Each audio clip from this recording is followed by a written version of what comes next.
Sarah Beckstrom of West Virginia, one of the guardsmen that we're talking about, highly respected, young, magnificent person, started service in June of 2023, outstanding in every way. She's just passed away. She's no longer with us. She's looking down at us right now. Her parents are with her. As you know, the other young man is fighting for his life. He's in very bad shape. He's fighting for his life, and hopefully we'll get better news with respect to him.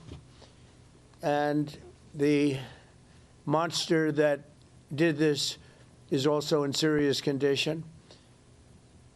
But we won't even talk about him. Monster indeed. President Trump giving that update on the victims of Wednesday's terror attack in Washington, D.C.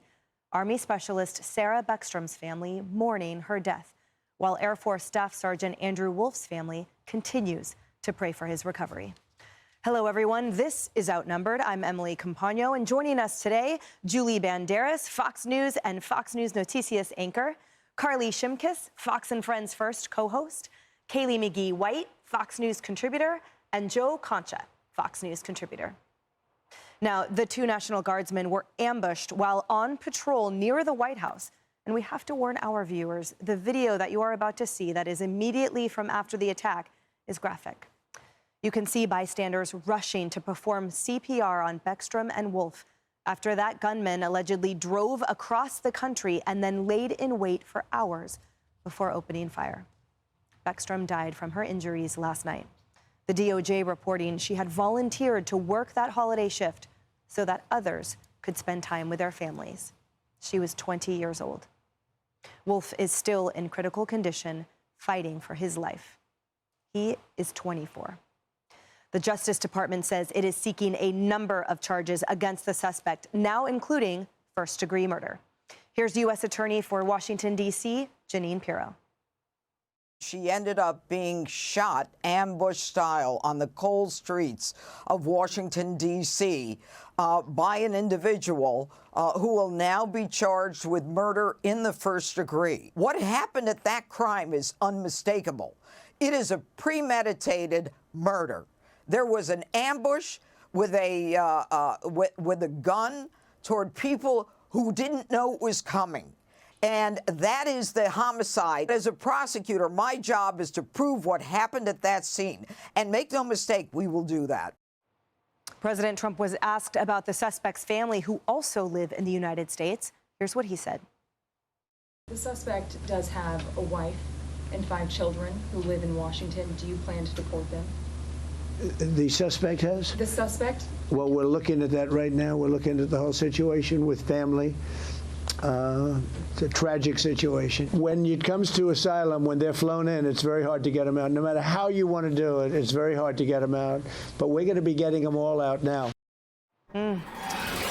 Joe Concha, you were talking about this a little bit on Fox and Friends, and the issue, which I appreciate so much, the dedication of this administration that says we will leave no stone unturned. Yes. We will re-vet, or actually just vet for the first time, the hundreds, dozens of thousands of refugees that were admitted here, not under Operation Ally Welcome, but simply Operation Everyone. And the evidence that it failed is in the death of Sarah Beckstrom. And Emily, we were reliably told in 2021 by the White House press secretary, Jen Psaki, that all these people were vetted. She lied to our face, obviously, which is par for the course with Jen. And just the media coverage in general that we're seeing lately, gals, I mean, it is just incredible. Over at MSNBC, or whatever it's called, MS Now, it's an insane asylum either way, no matter what you call it. They have a legal analyst called Ken Delenian, right? So not some partisan guy. And he essentially blamed Donald Trump for deploying National Guardsmen in Washington, D.C., without talking about how CBS News did this one survey, looked over all the data, that when you compare to 2024 and 2025 in the same time period, crime is down by nearly half.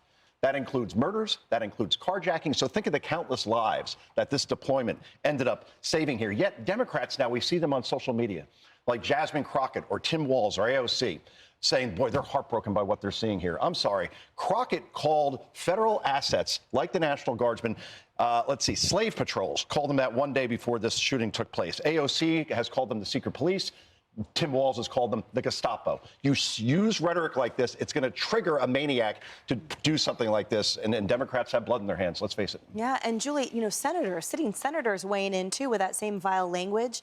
Dick Durbin saying that National Guardsmen were going to terrorize American cities. It seems to me the terror was coming from that deranged individual that ambushed them. Yeah. We had Alyssa Slotkin that said that it's the National Guardsmen that will possibly shoot Americans. That language is so vile, and the sentiment is horrific. And now I have only heard crickets from both of them, by the way. Her words are truly the most disturbing, I think, of all of them, because she's actually saying that they are going to get nervous and stressed out. Those were the words she used, and shoot Americans. Has she actually ever gone and spoken to any of these National Guardsmen? Has she ever actually walked into downtown Washington, D.C. and seen what they do? They stand there and they are a presence of safety and protection in order for the police officers to actually do their jobs and fight the crime that they have helped reduce in their cities. They have not, there hasn't been any National Guardsmen shooting Americans. Where is she coming up with this? This is the sort of stuff that you are spreading lies, you are spreading hate, which is now inciting maniacs, like Joe just mentioned.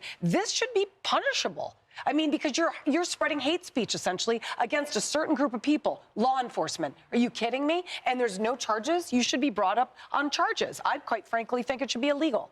Yeah. And Carly, this is an ancillary point, but one that I keep thinking about, which is, as again, Madam U.S. Attorney Jeanine Pirro has talked about, we'll leave no stone unturned with the investigation. But it's sort of hard to imagine that a father of 5 could go across the country over the Thanksgiving holiday and have no one else know or be alarmed by it or ask questions about why this is happening. And a lot of this, there's a lot of questions that we still have. Exactly. And oftentimes, people who are willing to take the life of another, they are flashing red, and yet nobody says anything about it.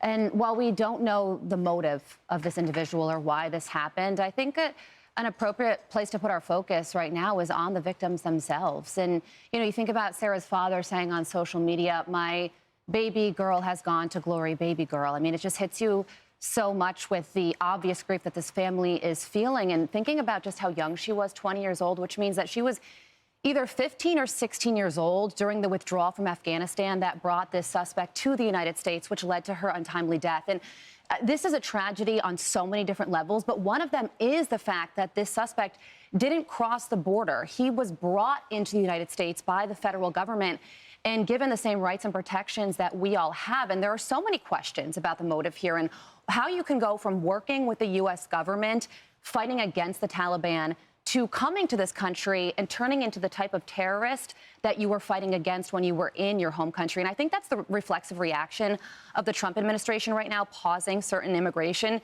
because they're saying, okay, we really need to pause here, look at these people, see who is flashing red, if we're missing any signs, really get an accounting of who's here, and then proceed forward. Yeah, and of course, on cue, Reuters and other mainstream media outlets have placed the blame on the president's shoulders, or have manipulated comments, or still seek to not see the gravity of the situation. Among them, I'm thinking of a particular comment where it said that our current president claimed without evidence that there was either a failed or nose vetting process to the Operation Allied Welcomes. The evidence, isn't that in this death? Isn't it in this ambush? Isn't this all the evidence you need, not to mention the sheer volume of evidence about everyone else? But it boggles the mind that we still can't get an acknowledgement from the mainstream media whatsoever that Biden's administration was an utter failure, not only for the withdrawal, catastrophic and also fatal, but clearly all the decisions they made since then surrounding it. And by the way, that includes leaving actual allies behind.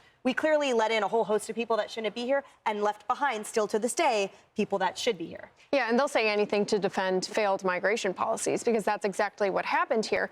And keep in mind, there were 55 identified individuals let in from Afghanistan by the administration after the withdrawal who were identified as being on the U.S. terror watch list. Those are the only ones who were identified. We actually have no idea how many others pose a potential threat to Americans in this country.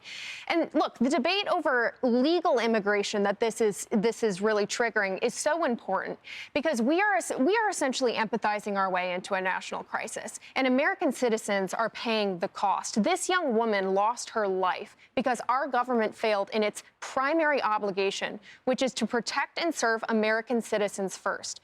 We do not have any obligation whatsoever to anyone to allow them entry into our country and to all of the benefits that offers. We don't have any obligation to do that. And quite frankly, it's asinine that we can't have a realistic policy conversation about how certain cultures are quite literally incompatible with ours.